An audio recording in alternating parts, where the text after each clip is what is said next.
Today, how U.S. universities sold dead bodies for the Israeli military's training. I say shame on the schools, shame on everyone who's involved in this. A student-led investigation uncovers what universities never disclose to families. I'm Malika Bilal, and this is The Take.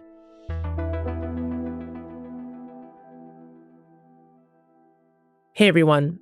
The investigation we're delving into today is featured in a new documentary from our friends at AJ+. After you get the behind the scenes from our interview today, you can check it out on aljazeera.com and on YouTube, and we'll drop a link in our show notes.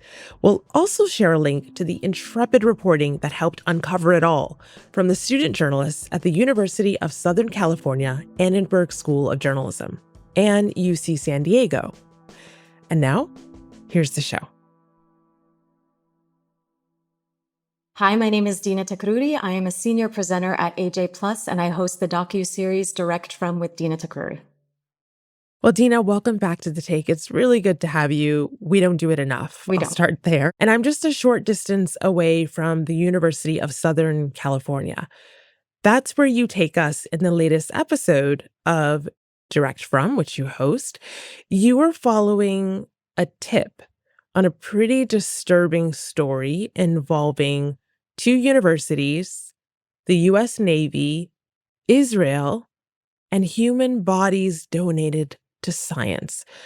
Tell us what you found. Yes, you're right, Malika. It is disturbing, and I just want to give that warning. But our investigation with UC student journalists has uncovered that USC has secured more than $1 million from the U.S. Navy since 2018 for supplying at least 89 cadavers under contracts that explicitly reference both the Navy and the Israeli military. And some of those human cadavers, which are dead bodies, are used in training Israeli military surgical teams who travel to California 4 times a year. And students also uncovered that the majority of those bodies are being provided by the University of California, San Diego. UC San Diego is a public university. And by the way, it's not just UC San Diego. This is a University of California system-wide thing where all of their medical schools could potentially be implicated in the future. Thus far, University of California Health, which is the body that sort of oversees all of this, has confirmed to us that it's only UC San Diego that's supplied cadavers to USC through a loan agreement that they have. But that doesn't mean that that can not change in the future. And the people who donated their bodies to both UC San Diego and USC willingly, they had no idea that this could be their fate because the donor agreements don't mention it. There's no explicit mention of possible military use. Wow. Okay, so a lot there to unpack. So let's talk about the spark for this story, which comes from sort of an unlikely place. It doesn't have to do with medicine or medical research. Instead, it was the heavy-handed crackdown by USC officials on student encampments during the height of Israel's genocidal war on Gaza. You covered those encampments. I was at those encampments, and I heard from students just how shocking they found the university's response to their protests. In a pre-dawn operation, police in riot gear cleared the pro-Palestinian encampment. You've been warned. You have 15 minutes to vacate. 15 minutes to vacate. Canceling the speech of the valedictorian, a Muslim woman, disciplining faculty and staff, violent police arrests of students. So help us connect the dots. How did that lead to this investigation? So in this documentary, I speak to an anonymous physician who is USC affiliated. We protected their identity. We concealed their voice because they truly fear retaliation. This USC affiliated physician was horrified by what they saw in terms of the university's response, the heavy-handed response against the students and faculty who participated in the encampments. So, what they told us is it almost felt like a personal vendetta, but it couldn't be a personal vendetta because they don't know these students. So the next question is, okay, well, is there money involved? So they took it upon themselves to search federal contract databases, and they typed in USC, the Department of Defense, and IDF, and it popped up. I asked them what popped up, and the direct quote is cadavers for IDF training. From then, they sort of Wow. went down a rabbit hole to uncover these contracts and, this close affiliation that the university has had with the Navy. And I should mention that USC as a university is very closely affiliated with LA General Medical Center, which is a county hospital in Los Angeles. LA General Medical Center houses the Navy Trauma Training Center, which is like a Navy-run wing, and they do these type of trainings there. So they're the ones that are bringing these Israeli military surgeons 4 times a year to train on these unconsented dead bodies. So basically, that's how they literally stumbled upon them. And the USC community and others and families are absolutely outraged and horrified. Right, I'm sure. Okay, so then the work really began after this source, this USC affiliated doctor, found this. These students got to work digging into these contracts and internal documents, connecting USC, the US Navy, and Israeli military medical teams. And as they started reaching out to those institutions, what did they hear back? And maybe just as importantly, what questions went unanswered? What they heard back is somewhat similar to what we've heard back reaching out to USC, UC San Diego, and the Navy. They also reached out to the Israeli military. They got some responses there. The Israeli military did not answer us. Both universities, USC and UC San Diego, maintain that this is not military training, but rather educational. UC San Diego really doubles down on it and tells us that it would be misleading and mischaracterizing to call it military training. Our response to that is these are literally contracts with the U.S. Department of Defense that name the IDF. If that's not military training, then what is it? Other questions that, we and they have been pursuing are around what exactly goes on in these trainings. There's not much information. There's not much public information at all, but there is a 2020 medical journal article written by the instructors from USC and Navy about this course. And both the contracts and this medical paper specify that these are fresh human cadavers or fresh human tissue cadavers, which means the person recently died and their body's not chemically preserved. This ultimately makes them more lifelike. Furthermore, what they do in the course is they use perfused cadavers, which means they pump these bodies with a mix of liquid that's meant to mimic blood, and they pump it through the body so it's going to the blood vessels. It's better kind of mimicking real surgical conditions. It's desensitizing the trainees to blood, and the dead body is hooked on a pump as well, and they're kind of ventilated to make them appear more alive again. Dena, let me pause you for a second because I'm trying to picture this image, as gruesome as it is. This is why I'm not a doctor. You are poring over these documents, looking for signs of what this is and what's really happening here. And you come across this term, perfused cadaver. Did you know what that was? Absolutely not. And neither did the anonymous physician who tipped us off. And what they say is they found that to be one of the most kind of disturbing parts about this whole process. It's a newer sort of method of doing surgery training, but we talked to several trauma surgeons from across the United States who lead various trauma surgery course trainings, and perfused cadavers is not common, especially because of the associated costs. So why would they be necessary at all? Well, the argument is that it makes it more lifelike. The dead person is kind of reanimated. They're brought back to life. They've got blood circulating through them. That's what they're doing to them to train. And then in this training, just to go back to what you asked me earlier, what we know from that 2020 paper is that the teams, which the Navy confirmed to us, consists of 4 surgeons, 1 operating room nurse, and 1 anesthesiologist. The paper says that they basically train on these, they're meant to be kind of like combat trauma scenarios. So they're supposed to repair a gunshot wound to the chest and leg and an IED blast to the face and torso. So one of the biggest questions that we had and what the students had is what are you doing to these bodies? How are you imitating these injuries? Are you desecrating a body after death? And we actually did, AJ Plus, we received a reply back from the Navy, who's kind of been the most collaborative in terms of answering our questions. USC didn't answer our repeated questions about which injuries are simulated on the cadavers and how. The U.S. Navy told AJ Plus that, quote, experienced trauma surgeons recreate complex injury patterns with surgical tools to develop a high-fidelity, hyper-realistic training environment. Okay, so the U.S. Navy gave a response. USC says that it operates its programs in accordance with regulations. Mhm. And like you mentioned earlier, USC and the Navy insist that this is for educational medical training, Yeah. not military training. But from your reporting, does that distinction hold up? No. And one thing that the anonymous doctor stresses is that there's a big difference between civilian medicine and military medicine. And like I said earlier, these are contracts between the university, the U.S. Department of Defense, and the Israeli military. It is in and of itself military training. And furthermore, doctors that are part of the Israeli military are still part of the Israeli military. And our reporting has revealed that since October 2023, more senior Israeli doctors and surgeons are actually in the battlefield or in the front lines with the troops. Hmm. And even if it's, even if we're not even talking about Israeli military doctors, Israeli physicians themselves after October 2023 called for the bombing of hospitals in Gaza, alleging that they were being used by Hamas.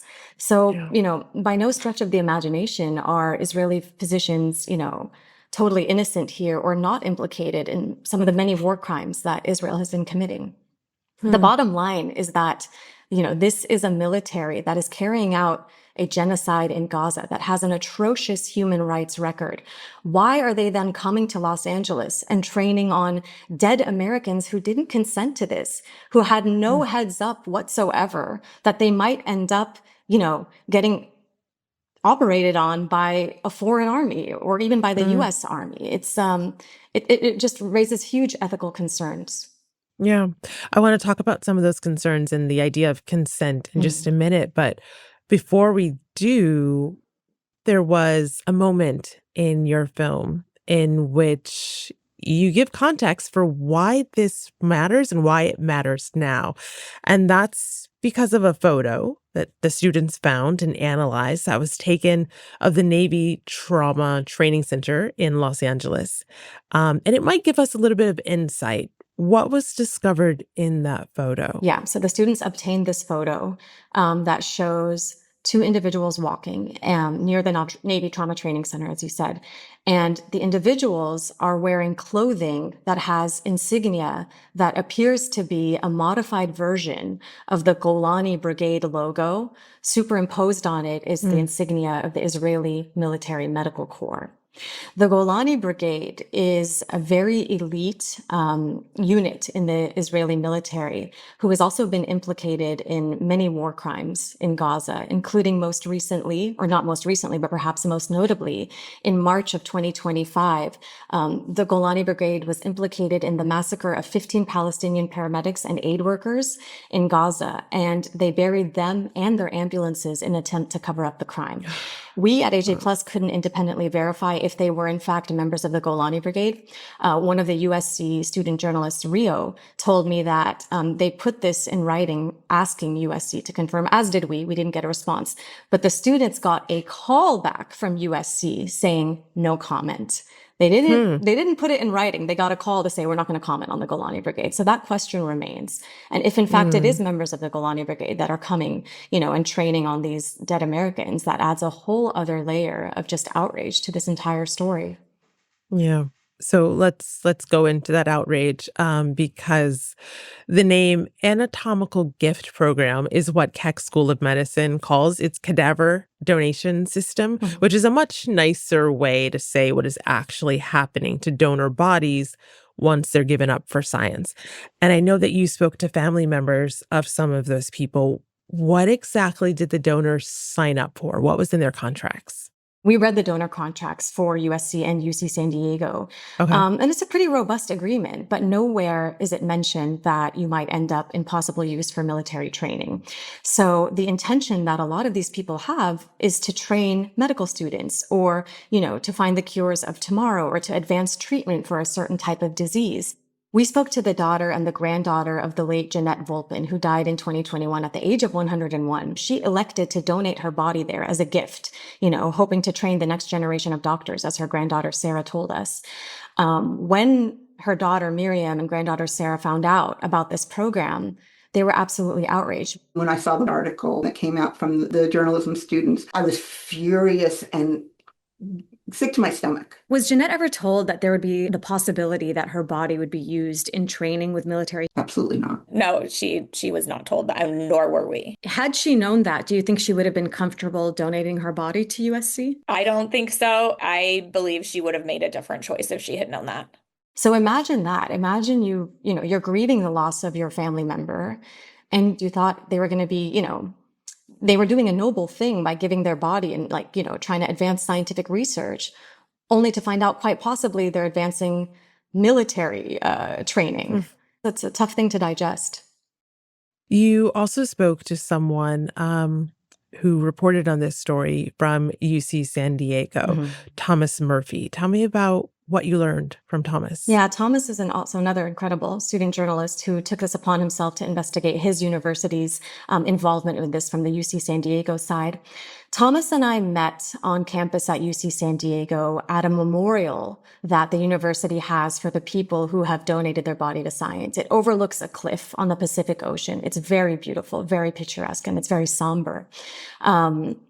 Thomas told me that he has been in touch with someone, a man specifically, who was planning to donate his body after death. And he's been on hospice at home since 2024. But upon learning about this, he now doesn't know what to do. The man has a congenital heart defect. He was born with something incredibly rare. They didn't think he would live past 20. He miraculously has made it past age 40. He wanted to give his body to UC San Diego because he thought that it could help with, further heart research because of what a medical marvel he is. And now he's just kind of out of options and doesn't know what to do. And it's sad. It's really sad. It's sad for this man and his wife who had these plans. It's also sad for this student journalist, Thomas, who's also absorbing the weight of speaking to this person. And one thing to also note here is that some people choose to donate their bodies, or their families choose to donate their bodies for them, because burial and cremation costs in the US are very, very expensive. So when all of a sudden you don't have this option anymore because you're ethically opposed to where your body might end up, you're really in a bind, and it's really unfair and somewhat cruel. And I guess I should note that when you say ethically opposed, you don't actually have a choice, because as you're saying in these contracts, it doesn't say that this is going to happen. Yeah, exactly, Malika. In both universities' donor consent forms, you're not allowed to ask or request where your body will end up going. And on top of that, your survivors, your loved ones, don't have the right to know. There's no way they can obtain information about what happened to you. So nothing illegal is happening here. No. And yet we have people who are now torn about what to do. As you mentioned, this to the person that Thomas Murphy talked to. What does accountability look like? How are people changing their life decisions when it comes to this? What do they want to happen? What do they want to come out of this? I think they want transparency. And I should note that I also spoke to a woman named Wendy Smith who revoked her body donation to UC San Diego upon learning about this. And she specifically said, quote, "I don't want my body to go to the IDF. I don't want to support genocide, and I don't want to support starvation." And this is, I would be remiss not to note that this is an increasing sentiment in the American public right now, who are incredibly dismayed by Israel and the unconditional aid that the U.S. gives to Israel. So Wendy Smith and her husband plan to donate their body to UC San Diego. They are no longer doing that. So that's already some of the ripple effects that these revelations have been having. The students, the families, the USC affiliated physicians are calling for transparency, and they're calling for accountability. And I think that one of the main takeaways of this story is that people who donate their bodies to science deserve to know what that actually means. And in this case, the families who believe their loved ones were helping train future doctors or advance medical research. Perhaps some donors may have been comfortable with military use, but maybe others wouldn't. But the point is that they deserve to know. And what this investigation reveals is that one of the most intimate decisions that a person can make after death was made without transparency. Transparency was missing in this entire process. Yeah. Well, you mentioned Wendy. Yeah. You and your team at AJ Plus spoke to her, and she shared with you a letter because she got a response once she made her decision not to donate her own body. Yeah. What was that response? Wendy received an answer from the director of UC San Diego's anatomical gift program at their medical school. And in my opinion, it was quite patronizing and condescending. The letter said, I understand you have some reservations on being a donor. We will not be responding to factually inaccurate reporting by student reporters who have an agenda. We would never violate the sacred trust of our donors, but sacred was spelled as scared, which gave her a laugh. We realize that teaching physicians is not for everyone. Wow. Well, bringing it back to the students then, since this email says that they have an agenda, but of course does not explain what that means. This is a big story, and it involves some really big players in it. So I know it had to take courage to report, and that hasn't gone unnoticed. They won an award from the Society of Professional Journalists for investigating their own university for a story with global implications. But have they faced any pushback or any difficult implications? So, the fact that this is being put forward and published by Annenberg Media, I think, is testament to the fact that their reporting is solid and respected by the university. They haven't been silenced in that respect. They've continued to, investigate this story in the Annenberg newsroom, which we visited, and it was an incredibly impressive setup. And for me, one big takeaway from all of this is that if this is what the future of journalism looks like, then I'm really heartened and I'm really proud because they are fearless, they are principled, and they are meticulous in their reporting. Well, finally, Dena, one of my takeaways from this is that based on all of the reporting, it doesn't seem like this was something that was necessarily secret. It's just that no one thought to ask, no one thought to dig, perhaps, until one doctor, a team of intrepid student journalists, and then you and your colleagues at AJ Plus. What does that tell you? I think there's still a lot of fear in the United States and around institutions about speaking out when it comes to Israel, speaking out against Israel. I've also heard from sources that I have that are adjacent to USC's medical school that a lot of people are disgusted by this program or just kind of among themselves, like, why are we doing this? Why are we letting the Israeli military come train here? And they're saying that, but perhaps they're not saying it out loud. But notably, I will say that, the students' most recent reporting shows that 72 USC medical students, physicians, and residents have signed a letter to their dean criticizing this program, this exchange with the Israeli military, and saying that this needs to be more transparent in the donor consent forms. So I think there is growing unrest, and I hope that the impact of this reporting is more transparency in addition to accountability. Dena, thank you so much for your reporting on this and for walking us through. I appreciate it. Thank you so much.